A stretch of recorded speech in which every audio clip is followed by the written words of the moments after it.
Jumpa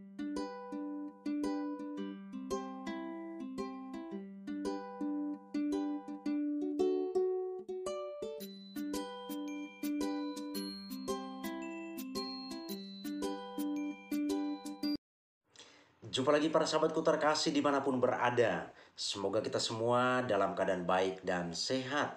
Para sahabatku terkasih, sesi ini saya mengajak kita untuk melihat satu judul yang penting, yakni menyikapi tuduhan terhadap Gereja Katolik perihal penghormatan kepada Bunda Maria. Para sahabatku terkasih dimanapun berada, saat ini kita selaku umat beriman Katolik memasuki bulan Maria atau bulan Mei ya. Sekarang ini bulan Mei itu adalah bulan Maria, seperti yang saya bahas juga dalam video sebelumnya. Nah, Gereja Katolik itu begitu luar biasa mendedikasikan 2 bulan dalam 1 tahun untuk memberikan penghormatan secara istimewa kepada Bunda Maria, yakni bulan Mei sebagai bulan Maria dan bulan Oktober sebagai bulan Rosario. Nah, para sahabatku terkasih, kita lihat di bulan ini sebagai bulan Maria, di mana-mana tentu umat memberikan atau melakukan penghormatan kepada Bunda Maria dengan gayanya yang khas. Jadi di berbagai tempat di Indonesia, di luar negeri, umat Katolik yang ada di sana memberikan penghormatan kepada Bunda Maria dengan cara yang unik, dengan cara yang khas. Kita lihat ada yang melakukan kunjungan atau ziarah ke Gua Maria, entah terdekat atau tempat yang cukup terkenal misalnya. Itu dilakukan entah perorangan, kemudian entah itu kelompok kecil, entah juga itu dalam bentuk kelompok besar. Dan kita lihat itu diperkenalkan, teman-teman kita mengupload di media sosial. Dan ini sungguh sangat indah, sangat baik karena berhubungan dengan penghormatan kepada Bunda Maria. Lalu kita lihat juga di berbagai media, teman-teman kita itu mengupload di sana ada kegiatan prosesi patung Bunda Maria. Jadi prosesi ini dilakukan entah umat lingkungan atau satu umat dalam kelompok yang besar. Dan itu kita lihat entah di Indonesia, entah pun itu di luar negeri, dilakukan cara ini. Nah, semua hal yang dilakukan ini adalah cara untuk memberikan penghormatan kepada Bunda Maria. Dan tentu gereja sudah punya prinsip tentang hal ini. Maka penghormatan seperti ini dilakukan oleh umat beriman Katolik. Para sahabatku terkasih dimanapun berada, ketika kita selaku umat beriman Katolik menyaksikan atau melihat hal-hal ini yang ada di berbagai media, kita dalam hati, karena kita selaku umat beriman Katolik, kita bangga. Kita bangga bahwa umat kita Katolik yang ada di tempat itu melakukan penghormatan atau memberikan penghormatan secara istimewa kepada Bunda Maria dengan cara-cara yang khas dan unik.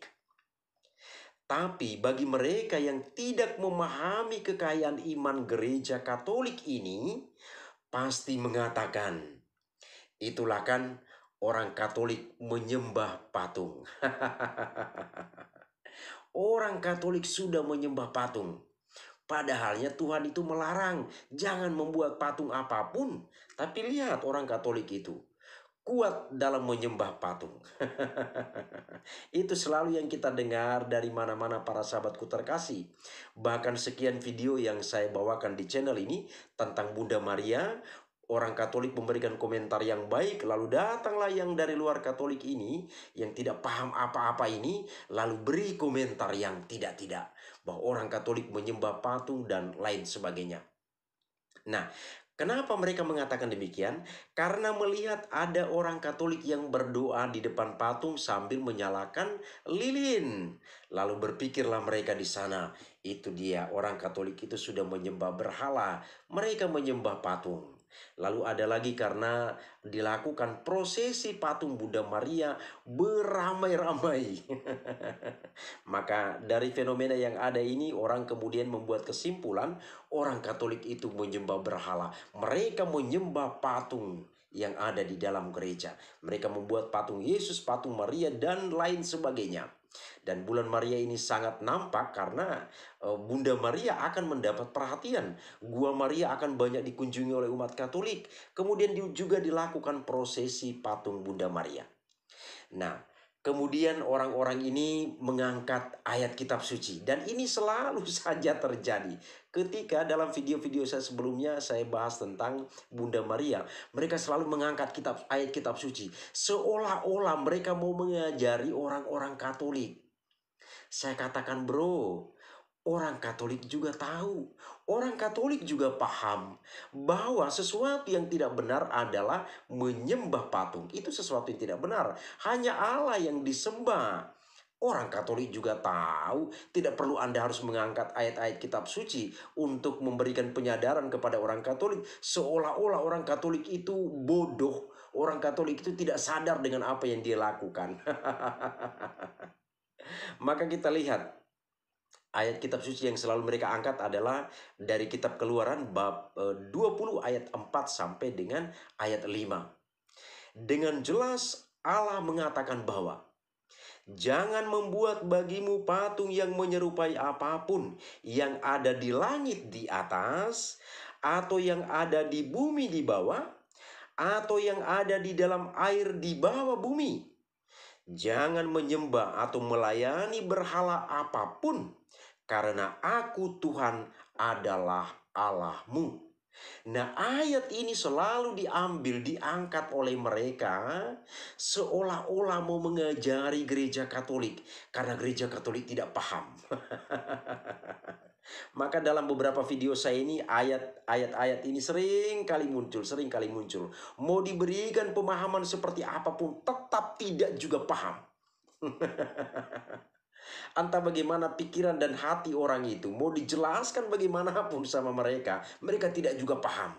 Selalu diangkat ayat ini. Jadi kesannya di sana mereka mau mengajari gereja Katolik, mengajari orang-orang Katolik. Orang Katolik itu belum paham. Woi, orang Katolik sadar ya, ini Allah sudah mengatakan demikian loh, sadar kalian itu. Seolah-olah mereka ingin mengatakan demikian. Nah, inilah orang-orang yang mengutip ayat kitab suci untuk membenarkan pernyataannya, tetapi tidak memahami konteks dari ayat kitab suci itu. Mereka tidak pahami konteksnya seperti apa. Maka bersyukurlah di dalam gereja Katolik, orang-orang Katolik itu memahami kitab suci bukan ayat demi ayat atau ayat per ayat. Kutip sana, kutip sini, kutip yang di sana lagi, supaya bisa disatu padukan.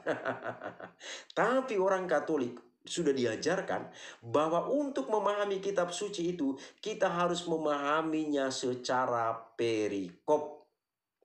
Kita harus pahami melalui sebuah perikop. Dengan memahami sebuah perikop, di sana sudah jelas apa pesannya. Kemudian apa latar belakang munculnya perikop ini, sudah jelas dikatakan di sana. Jadi syukurlah kita sebagai orang Katolik yang di sana kita oleh gereja kita tidak pernah diajarkan untuk memahami kitab suci ayat demi ayat. Jadi orang yang memahami ayat demi ayat ini tidak tahu konteksnya. Jadi dia asal mengutip di sana, mengutip di sini untuk membenarkan apa yang menjadi pernyataannya dan ingin menyudutkan gereja Katolik. Itulah yang mereka lakukan. Jadi begitulah yang dilakukan oleh orang-orang yang hanya tahu mengutip ayat Alkitab. Jadi mereka tidak tahu konteksnya apa. Allah melarang itu dalam konteks apa? Itu dulu dipahami. Jangan asal mencaplok ayat kitab suci lalu membuat sebuah argumen melawan apa yang dilakukan oleh gereja Katolik. Bukan hanya mencaplok ayat itu begitu saja. Pahami dulu konteksnya apa. Kenapa Allah berbicara demikian? Itu harus Anda pahami dulu. Gereja Katolik sudah memahami. Maka pembuatan patung yang ada di dalam gereja ini bukan melawan kehendak Allah. Gereja Katolik sudah pahami dengan baik apa yang menjadi konteks pembicaraan Tuhan ini.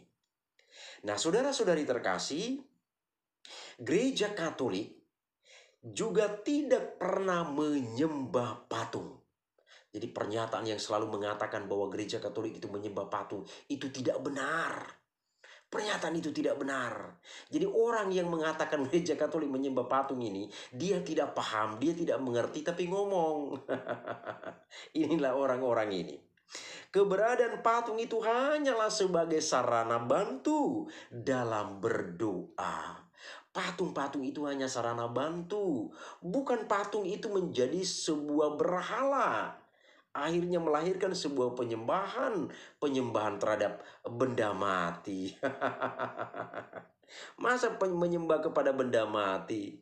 Ini kan tidak benar pandangan ini. Nah, patung itu, demikian juga gambar dan lain sebagainya, ini hanyalah media, hanyalah alat, sarana bantu. Sudah diterangkan berulang kali tentang ini. Itu hanya alat, hanya sarana. Bukan berarti di sana patung Yesus itu di situ Yesus, patung Maria di situ Maria. Itu hanya alat bantu. Manusia itu disebut sebagai homo symbolicum. Manusia itu makhluk simbolis. Dia membutuhkan tanda, gambar, simbol tertentu untuk memahami sesuatu yang tidak tampak dengan baik dan benar. Itulah yang ada di dalam gereja Katolik. Maka di dalam gereja Katolik begitu banyak simbol yang ada di dalamnya. Jadi gereja Katolik bukan menyembah patung. Patung itu hanya sarana bantu. Pertanyaan, bagaimana kalau patung Maria, patung Yesus itu dihancurkan? Silakan saja. Silakan saja. Kalau mau menghancurkan patung Yesus, silakan. Menghancurkan patung Maria, silakan. Karena itu bukan Yesus, bukan Maria. Itu hanya sarana bantu saja. Jadi gereja Katolik sekali lagi begitu banyak simbol yang ada di dalamnya. Nah, sehubungan dengan keberadaan Bunda Maria, gereja Katolik juga tidak pernah menyembah Bunda Maria. Gereja Katolik tidak pernah menyembah Bunda Maria, bro. Gereja Katolik itu hanya menghormatinya. Kenapa gereja Katolik menghormatinya? Melihat perannya yang begitu istimewa. Karena melalui rahimnya, Allah Putra Juru Selamat dunia itu hadir ke tengah-tengah dunia. Allah Bapa itu dengan kehendak bebasnya memilih Bunda Maria itu. Jadi bagi gereja Katolik, Maria itu adalah satu-satunya wanita yang begitu istimewa karena dialah pilihan Allah dan melalui rahimnya Juru Selamat dunia itu hadir. Maka pantas dalam gereja Katolik, Maria itu sungguh sangat dihormati. Bukan gereja Katolik menyembah Bunda Maria. Ini harus dipahami dengan baik dulu. Ini harus dipahami. Maka ketika orang Katolik itu berdoa, orang Katolik itu berdoa bersama dengan Bunda Maria. Dan orang Katolik itu memohon doa dari Bunda Maria. Bukan orang Katolik itu berdoa kepada Bunda Maria. Berdoa itu hanya kepada Allah. Hanya kepada Allah tujuan doa kita itu. Bukan kepada Bunda Maria. Maria itu sebagai orang yang begitu, atau figur yang begitu dekat dengan umat beriman, umat Katolik. Dan kepada Bunda Maria itu dimohonkan bantuan doa. Dan gereja Katolik selalu dekat dengan Bunda Maria karena doa-doa Bunda Maria untuk umatnya. Inilah yang terjadi di dalam gereja Katolik. Jadi gereja Katolik bukan menyembah Bunda Maria. Bunda Maria itu manusia biasa sama seperti kita. Hanya saja dia istimewa di hadapan Tuhan. Sama seperti kita kok sering minta doa, bantuan doa dari orang tua kita. Pak, Mak, tolong doakan saya ya. Atau kita minta tolong kepada rekan-rekan kita, teman dekat kita, sahabat kita. Teman, tolong doakan saya sedang melakukan ini. Atau saya sedang menghadapi sebuah persoalan. Mohon bantuan doa saya, doakan untuk saya supaya saya dapat menyelesaikan hal ini dengan baik. Bunda Maria punya peran seperti itu. Tapi dia lebih istimewa lagi karena dia adalah manusia pilihan Allah. Ini harus disadari supaya tidak asal komentar. Oke, gereja Katolik mengenal 3 tingkatan penghormatan yang berbeda, yaitu latria, dulia, dan hiperdulia. Ini adalah 3 istilah yang begitu dekat dengan gereja Katolik. Begitu lengket dengan gereja Katolik 3 istilah ini. Latria, dulia, dan hiperdulia. Nah, apa saja ini? Latria, penghormatan ini adalah bentuk penyembahan yang tertinggi dan hanya ditujukan kepada Tuhan sebagai satu-satunya yang layak untuk dihormati dengan cara tersebut. Jadi singkatnya, latria itu artinya penyembahan kepada Allah. Jadi orang Katolik itu penyembahan itu hanya ditujukan kepada Allah, tidak pernah ditujukan kepada Bunda Maria. Bunda Maria itu dihormati, bukan disembah. Penyembahan itu hanya ditujukan kepada Allah. Kemudian yang kedua, dulia. Penghormatan ini adalah bentuk penghormatan yang diberikan kepada para kudus atau orang-orang kudus, baik malaikat maupun manusia yang sudah ada di surga. Jadi kepada orang-orang kudus, orang-orang Katolik itu memberikan penghormatan kepada mereka karena mereka sudah menyelesaikan hidup mereka di dunia ini dengan baik dan mereka memperoleh kehidupan yang layak dalam kerajaan Allah. Maka kepada kelompok ini orang Katolik memberikan penghormatan. Kemudian yang ketiga, hiperdulia. Penghormatan ini adalah bentuk penghormatan khusus yang diberikan kepada Bunda Maria sebagai penghargaan atas peran istimewanya dalam sejarah keselamatan. Jadi ini lebih istimewa lagi, penghormatan yang lebih istimewa lagi. Nah, perbedaan dan keunikan. Kita lihat, latria adalah penghormatan tertinggi dan bersifat ilahi dan hanya ditujukan kepada Tuhan. Ini jelas, ini jelas. Kemudian dulia adalah penghormatan yang layak diberikan kepada para orang kudus yang telah mendekati Tuhan. Kemudian hiperdulia adalah bentuk dulia yang lebih tinggi. Bentuk dulia yang lebih tinggi diberikan khusus kepada Maria sebagai Bunda Allah. Nah, tujuan dari ketiga penghormatan ini adalah untuk menunjukkan rasa hormat dan penghargaan kepada Tuhan. Kemudian para orang kudus dan Bunda Maria atas peran mereka dalam kehidupan manusia. Inilah kira-kira apa yang dimaksudkan dengan atau apa yang ada di dalam iman gereja Katolik. Maka ada dua komentar saya di bagian penutup ini. Pertama, yang tahu persis tentang isi rumah adalah tuan rumah itu sendiri. Jadi yang tahu persis tentang isi rumah kita itu ya kita selaku tuan rumah, bukan orang yang dari luar. Kita yang punya iman, kita yang tahu persis tentang iman kita. Maka tidak usah ciut ketika dengar omelan-omelan yang tidak berbobot yang datang dari luar. Karena dia tidak paham, dia tidak tahu tentang itu. Jika orang luar lebih tahu tentang isi rumah kita, berarti orang itu sok tahu. Ini jelas para sahabatku terkasih. Jadi kita cuma yang tahu tentang isi rumah kita. Kitalah yang tahu tentang bagaimana keimanan kita. Jadi orang dari luar itu yang ngomong A, B, C, D sampai Z itu orangnya hanya mau cari sensasi, hanya sok tahu. Dia tidak paham tentang ajaran iman orang lain, tapi sibuk membicarakan, sibuk mengurusi ajaran iman orang. Bro, urusi saja ajaran imanmu, fokus dengan ajaran imanmu. Tidak usah Anda sibuk mengurusi ajaran iman Katolik. Fokus saja dengan ajaran imanmu. Jadi sekali lagi bagi umat beriman Katolik dimanapun berada, jika ada komentar-komentar yang datang dari luar, itu hanya komentar-komentar yang tidak berbobot, yang datang hanya untuk merongrong iman kekatolikan.